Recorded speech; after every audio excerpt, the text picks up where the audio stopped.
so a little overview. I'm going to start with an intro to Sequentum. You may or may not know of us. Then we're going to get into a discussion of scraping browsers. I'm going to talk about VC investment, growing demand for anti-blocking capabilities, and just a little about what we see in the future. All right, so Sequentum has been around since 2008.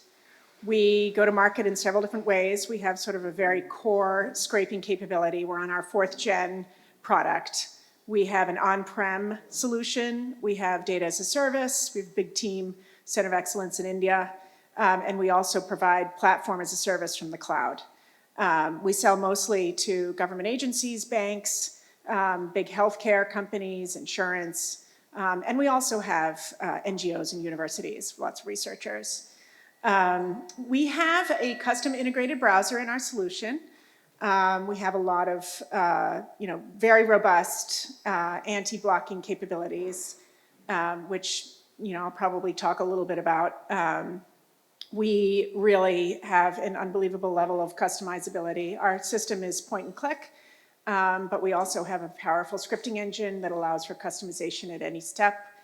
We're SOC 2 audit accredited. And we're also pretty obsessed with compliance and standards. So I'm involved with 2 different groups, the Alt Data Council under the Financial Information Standards Division of SIA. We published the Web Data Collection Considerations, which aligned the finance industry, mostly in New York, on sort of how to collect data in a compliant way. And now I'm working with ARDC, the Alliance for Responsible Data Collection, which includes OpenAI, Prague Crawl, Authors Alliance, Bright Data, and others. And we're trying to define standards for responsible data collection, with the idea being that if you collect the data in the right way, according to standards. We're also working with Croissant to add a web data dataset documentation standard. The idea is that if you collect things in the right way and you're certified, you get your data set certified, that gives a chance to AI companies to be fairly trained, or to basically enable consumers of data to do things in the right way. But anyone who wants to talk to me about standards, let's talk at the break. So first of all, today I'm going to talk about browsers and scraping browsers and this browser as a service, which has kind of come up over the last 2 years since ChatGPT was released, right? I don't know about for you guys, but for Sequentum, ChatGPT is one of the best things that ever happened to our company. We went from industrial scale scraping to all of a sudden being able to deliver AI enabled value on top of just the data. I'm sure you all know who Andrej Karpathy is, but he talked about LLM operating system. It has more components than just 3, but the core 3 components are the LLM is the brain, right? The vector databases are the memory, and browsers are the eyes and the ears, right? So browsers, since ChatGPT came out, have become mission critical to AI agents, and it's really caught the notice of VCs and investments flowing in, right? Everyone here knows, right? Headless browsers are something that scrapers, and my career before scraping was in test automation, we've been working with these browsers for a long time. I mean, the first time I started working with browser automation and orchestrating browsers was in the late 90s. And as you can see from this slide, I mean, I'm sure that a lot of you are from companies that aren't on here, and maybe you want your logo up here, but this is not something that's unique, right? We all have browsers in our tech stack, but things have really changed. So VCs are really focused on this browser as a service as kind of the front edge of all of this revolution, right? 2025 is the year of AI agents. Browsers have become a cornerstone of the enterprise data strategy. The information, which is this is kind of very closed VC centric network in the US. It's a subscription-based news service, very expensive subscription. And they publish a sort of the hottest startups of the year. For 2025, one of the top 50 was browser-based, right? Which, again, I think, wow, this is really a revolution. Like, we have all of these unblocker browsers. We have, we've had these things for a long time. But they came out in June, they raised $6.5 million. In October, they raised another $21 million. They're super hyped by these VCs. And when OpenAI came out with their web search, lo and behold, you see all over Twitter, the CEO of BrowserBase wants you to know, and I actually confirmed with a bunch of investors, because I found it hard to believe this, that they would put this very young startup in their brand new web search capability, but it was BrowserBase. Browser use, right? They raised $17 million. The Felicis, which is one of their investors, Anastasia Myers, they quoted her saying, "Web AI agents are the next frontier." And that incredibly viral demo out of Manus AI, which had all of the windows up showing Manus, interacting with a lot of different websites. Something that you can do in our tool too, that's come standard with monitoring your jobs. You can actually visually see what's happening. That was this incredibly viral video, and everyone's like, "Oh my God, AI is taking over." That was Browser Use's browser. So it's really something that has skyrocketed to the front of, sort of the top of everyone's list. Like, everyone is aware. You have to have a browser. And this is good for us. It may be a little bit annoying to some of us, but it's really good for the industry. So taken in wider context, and I'm quoting Apify's blog here in the first line, investment in a wider context, you've got, browser as a service is actually tiny compared to the whole, realm of opportunity that you have in web scraping. It's seen as maybe $1 billion market, which is certainly big enough for all of us to be, co-presenting at conferences together, not too worried about competing with each other. But there's also platform as a service, which is where we think of ourselves, where you're actually hosting agents. But by the way, Sequentum, we call them agents. We've always called our bots agents since 2008. And they are AI enabled now. But yeah, so platform as a service is hosting agents, running and deploying jobs. And then there's infrastructure as a service as well. And the cloud platforms are noticing a key driver of growth are these containers that are holding browsers and orchestrating all of these jobs. I probably could have included also a stat from Wikipedia that shows their traffic has doubled since ChatGPT has come out, suggesting that it's mostly bot traffic that's just exploding. Right, so again, these browsers as a service, right, there's all this noise in the market with these AI-led scraping platforms, right? And you guys are professionals, I don't need to tell you this, but it's great. You can go to one of these tools and put in a URL and it'll kick out a schema and it'll give you sample data from that first page.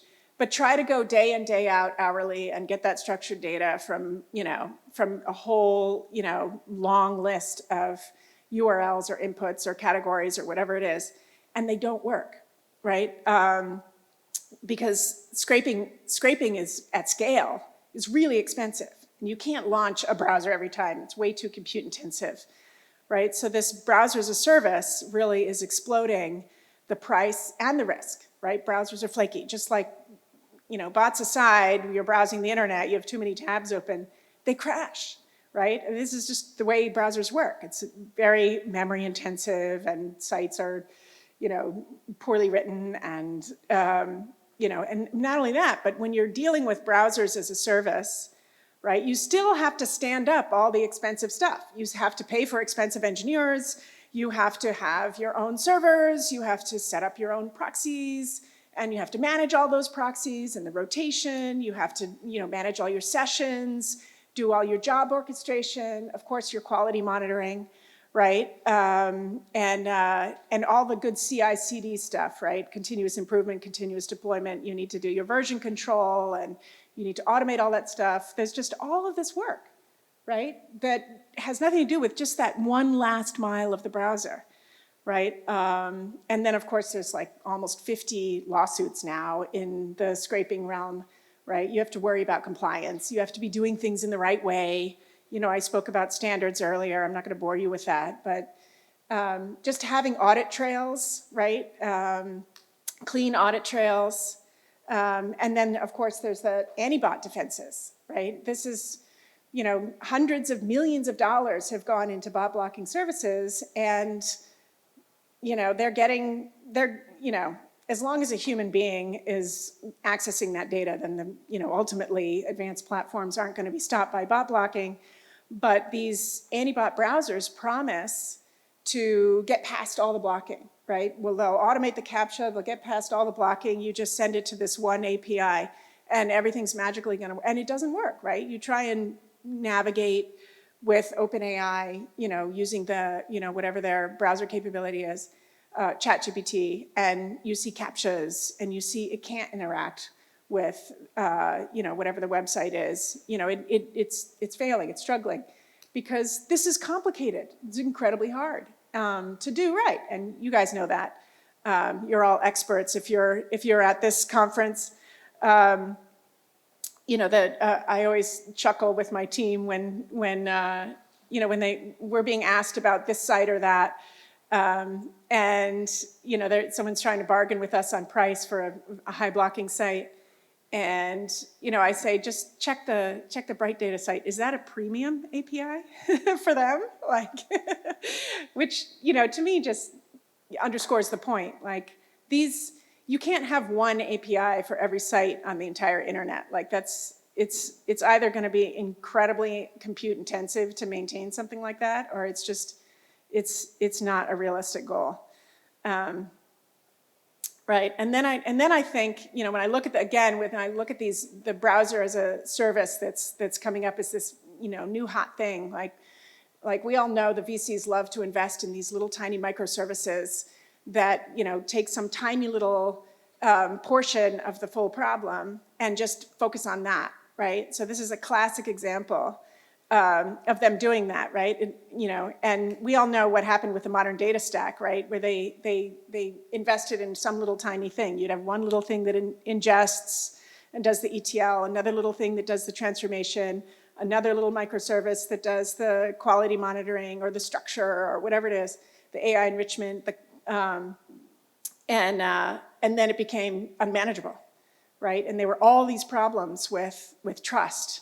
And you saw all these things on LinkedIn, these terrible faces for these, data engineers that were suffering terribly because the data quality was so bad and the business couldn't make use of the insights that were coming out, right? All the upgrade and the contract renewal cycles are all misaligned, right? You've got 8 or 10 different, vendors in the mix, and you're supposed to somehow have some clean pipeline data operation that everyone trusts.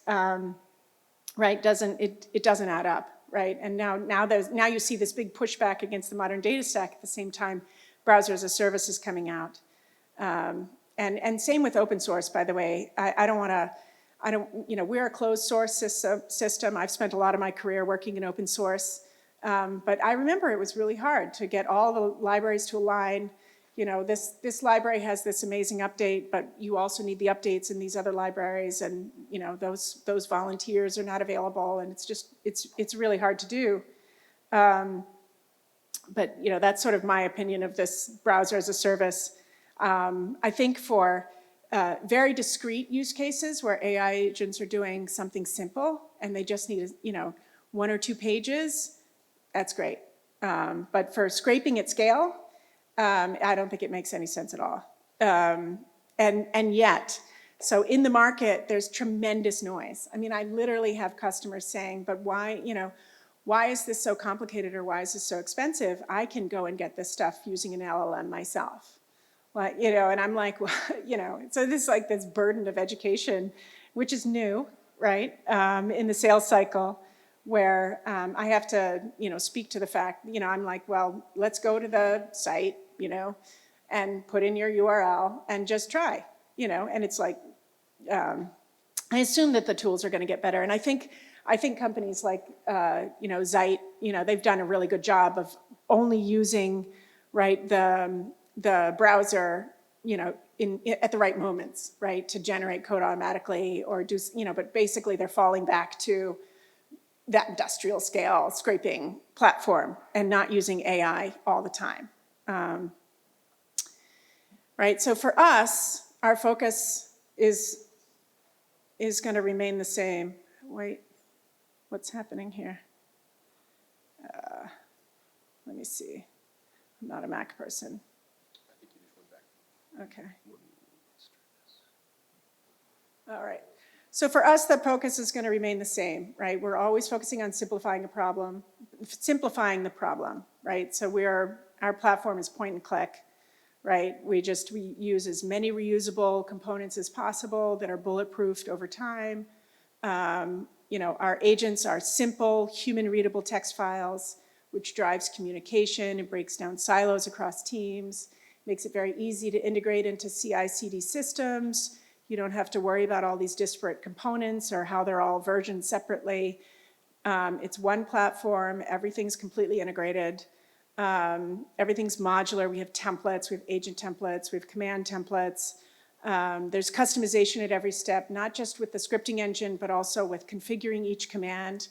And you know, this is 17 years of, you know, continuous improvement, figuring out what those configurations need to be. And you know, we have all built-in data observability and governance and quality monitoring and, you know, all the error detection and handling, the notifications, you know, et cetera, et cetera. Everything that you need to run a very high quality, trustworthy data operation. And, you know, so I finish it with saying, you know, come build with us. You know, with our platform, you can stand up that premium API, right? We're not going to compete with you. We're very focused on being the platform as a service. You know, you can also launch intelligent agents. It's one thing we did immediately after ChatGPT came out is we stood up our first, you know, intelligent agent, you know, in Q1 of 2023, and it's been autonomously generating revenue ever since and just growing.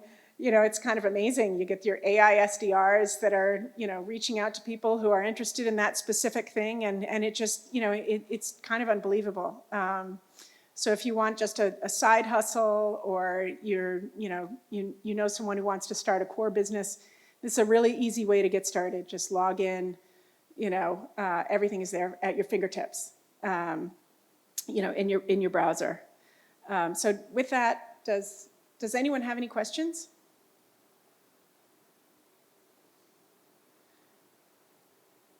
I mean, if no one has any questions, I can talk a little bit more about the types of things we're doing this year. So we are using AI more. We're integrating it more into the platform just to, again, simplify the problem, simplify the UI, right? A UI that's point and click for scraping, you can imagine all of the scenarios that you have to think about. So we're automating more of those and doing more of that presentation to the user. Oh, you're looking at this site. Is this the schema you want? Do you want to add these fields too? You know, those kinds of things. And then self-healing and those little things that are so powerful with AI that help, you know, just smooth everything. But yeah, really excited. Anyone else have questions? Oh, here we go.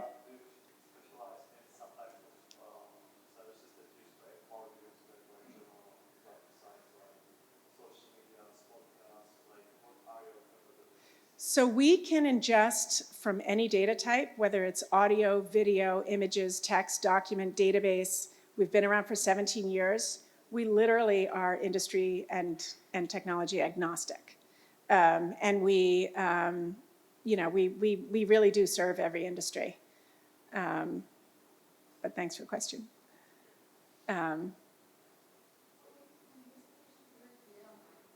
Yes, he asked what are our capabilities and what particular use cases do we specialize in. And there isn't really any particular specialty, but I think in scraping there's so many use cases, right? There's the competitive pricing, there's news, content monitoring, sentiment monitoring, brand monitoring, et cetera. Yes. Oh, here we go. Thank you. Do you feel after like ChatGPT came out, I guess like 2022, did a lot of your enterprise clients, did it shift from data analytics to like model training, or was there like a shift in the use cases of like these large data sets? So about 30% of our revenue at the time that ChatGPT came out was in finance. So they had been feeding models for already a decade. They have a much bigger ROI on their data program, so they were pretty advanced. What we have seen is a very rapid maturation among corporates and brands. So they went from having sort of scores of data scientists kind of manually sort of figuring things out, like how could we use this data to help the business, to really actually having a streamlined operation. And it was pretty quick. And there's still a lot of companies that aren't there yet, like that are pretty immature. But yeah, I think the I guess the answer to your question is I think that there were always models at play, right? Certainly in the core customer base that we had, travel and finance, these were use cases that were pretty automated. And have been automated for a long time, but now I think the difference is we're seeing new use cases. So businesses that, like HR, that never worked with big data before and never considered it are, really spending money on data and AI, and with budgets that are, kind of surprising. Thanks. Mm-hmm.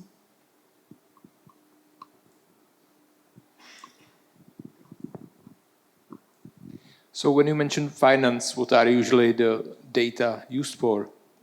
Well, let's say you want to... Like trading or like stock market or... So we have quant funds who engage in algorithmic trading. We have some seed investment from World Quant Ventures. And basically what they do is they create signals, either positive or negative, based on certain stocks. So let's say, for example, Tesla, right? That's an interesting stock. You could make money going long or short. There's big volatility there, very interesting stock. So you would track things like charging stations, right? You can go to the map of charging stations globally, collect all of the Tesla charging stations and see, how many have been vandalized and taken offline by, protesters in the States, right? And how that might impact the ability for Tesla owners to drive their cars. You look at used cars and you look at how long are Teslas sitting, on the used car sites and not being bought, right? Or do they have to drop their price because people don't want Teslas anymore because something has changed that's driving sentiment, right? So you have these positive and negative signals on stocks. Yep. So my follow-up would be, so it's a custom request they have from you, or you have all sorts of APIs and there is a marketplace and I can choose, or this is a custom job, like I want to scrape these, bookings on the charging stations? So as a company, we focus on the platform as a service, but we do, just to have our headlights into sort of the world of the internet and blocking in particular, we have data as a service, this sort of professional managed service offering. And with that, we do a lot of bespoke work for hedge funds and banks, and research shops that sell their research into, investment decision-making. And so we're doing a little bit of both. We don't tend to stand up APIs. We like we don't want to compete with our customers who do stand up APIs on our platform. But it's very interesting. The finance world is very, very interesting because it covers every use case. Right? They're investing in every industry in the world, and they're tracking macroeconomic influences, political influences, et cetera. So you really see sort of the vast gamut of what's possible when you do supply some services into that world. So yeah, and we do have exhaust. We have like a data catalog. You know, some of our customers, you know, let us co-market with them, and we, you know, sell across the market. So last question. So how is your service different than Apify? Maybe for me it's not clear entirely. I think it's actually pretty similar. I haven't used Apify's platform, but I do think that we have a similar philosophy. Yeah.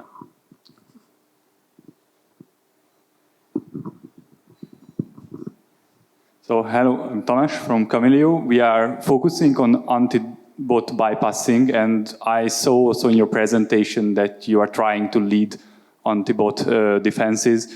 And I'm interested how you do it and if you provide any transparency in this ever-changing cat and mouse game. Yeah. So I mean, first and foremost, like we, you know, if the website is focused on letting human beings navigate it, then, right, the bot will just, you know, do those things that appear to be human, right? So with dealing with anti-bot, right, there's several different things that you could sort of rate limit on or identify. It used to just be proxies, where you would rotate the proxies and then, you know, you would get past those very simple rate limits. But at some point, you know, the industry got much savvier, and they started going inside the browser and collecting, you know, information about different objects in the browser, right? So, for example, if you're going to a website and and it's got a font that you don't have locally on your machine, it's going to download that font. And actually, the browser is just storing that font list in order, right? So you have all these variables that are unique to you, and there are thousands of them in the browser, right? You can go to browser leaks or browser scan. You can see, you know, all the sort of, you know, the information that you're leaking about your particular environment. And what the bot blocking companies will do is they'll create a unique hash. We put all the variables together into a unique hash for you, and they'll use that to track you. And the ad companies now are doing the same thing. They don't need cookies to track your activity because they can track you using this device fingerprint. Right? And they can, it's actually better than cookies because you can see, okay, well, this is their identity in LinkedIn, in Instagram, in Facebook, you know, on Chrome, you know, et cetera. They can see really everything that you're doing.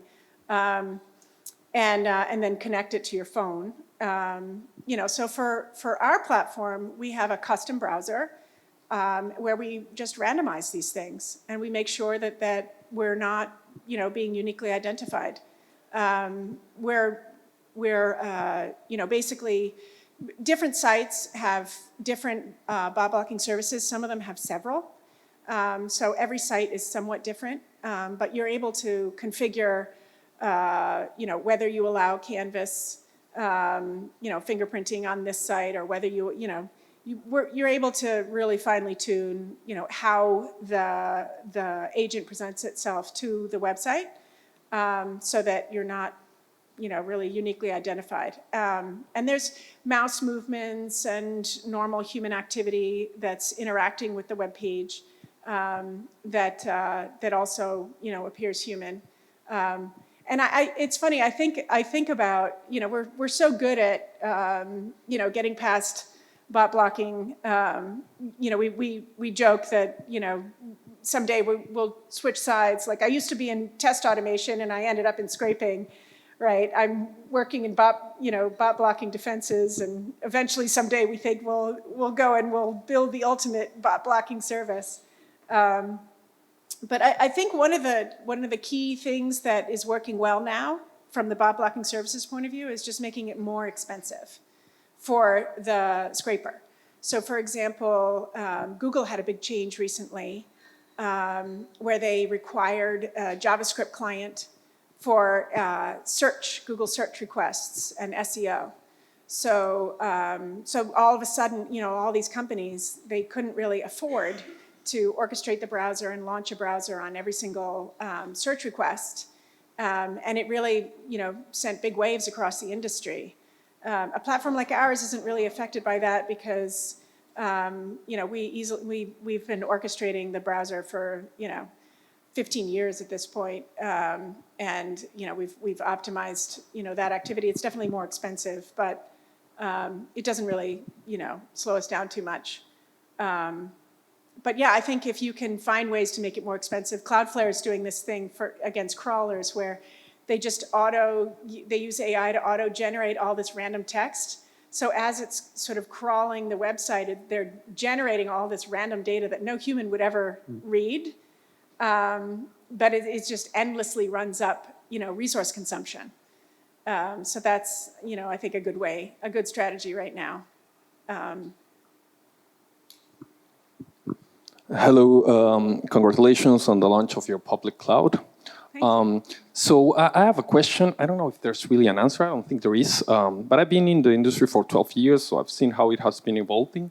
And this is a question that I ask in many web scraping conferences, which is, what do you see as the end game here? Is this gonna be an arms race where it's gonna be forever very expensive and it'll be just bots battling each other, like scraper bots versus blocking bots?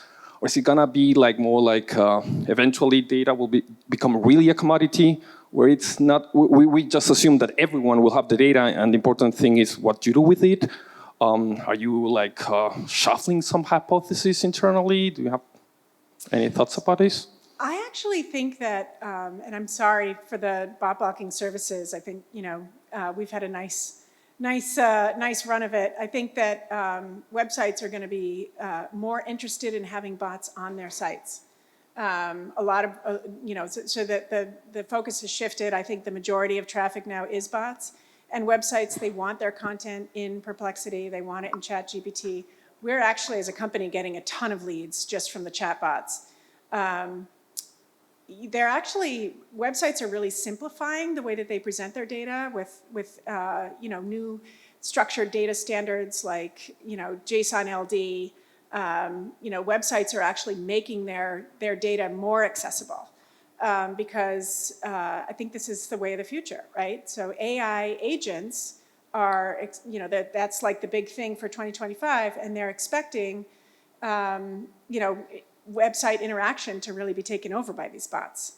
So I think bot blocking is in a funny place, right? So advertising-wise, for a while, I think the bot blocking services, a big driver of their adoption was just so that a website could say to their advertisers, these are real humans, we're paying for these services. And so all these eyeballs that are looking at these ads are actual real humans. But now I think with the publishing model kind of broken and ads kind of broken, I'm not sure what's going to happen with all the bot blocking services. I think some sites, I think like Shopee, for example, have very aggressive blocking, which is quite good. And I've heard rumors that they have human beings, like 100+ engineers who are constantly monitoring and trying to change this variable and change that in real time to adjust while everyone else is adjusting.